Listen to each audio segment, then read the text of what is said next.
Hello, I'm Tom Hathaway, the man with the business analysis hat. Welcome to our course, How to Run Requirements Interviews and Workshops, simply put. Getting the right requirements for your project is a daunting task, especially if you have no experience in conducting requirements gathering interviews. Once you have several projects under your belt, you'll evolve your own methods and approach for eliciting the requirements, but there's always room for improvement. In the following sections and lectures, we define and explain several approaches and characteristics that will start you off on the right foot and help you get more out of your requirements interviews when you are the one wearing the BA hat.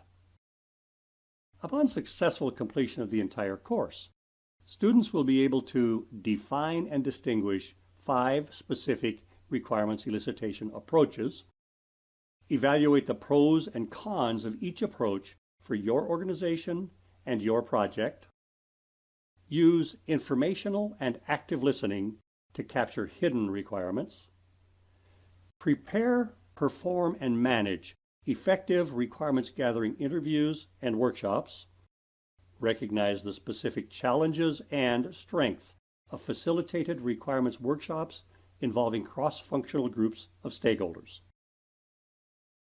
Requirements define the future.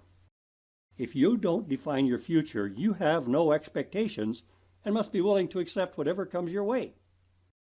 In the world of information technology, or IT, requirements define exactly what software applications will do and how they'll meet the business needs when they go into production. Unfortunately, every analysis of IT project performance over the past 70-some-odd years pinpointed missing and misunderstood requirements as the major cause of project overruns and failures. This is such a well-known problem in the software industry that we created a profession called business analysis to address it. The original idea was to let someone who could understand the business domain extract what the business community needed and wanted the software to do. That person should then define these needs and wants in the form of software requirements that IT professionals could understand and implement. Very early on, those tasked with requirements elicitation had an epiphany. They discovered that it is impossible to define software requirements in isolation.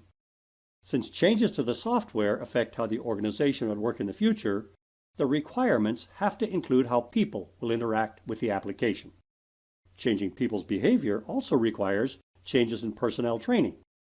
Furthermore, software changes include workflow, causing procedural updates, and automating tasks lead to changes in managerial responsibilities. Modifying existing or implementing new IT applications inevitably initiate a cascade of change that can be difficult to predict. Simply put, those responsible for gathering requirements for the software have to elicit the requirements for the entire business solution, of which the software is just one component, albeit an integral one.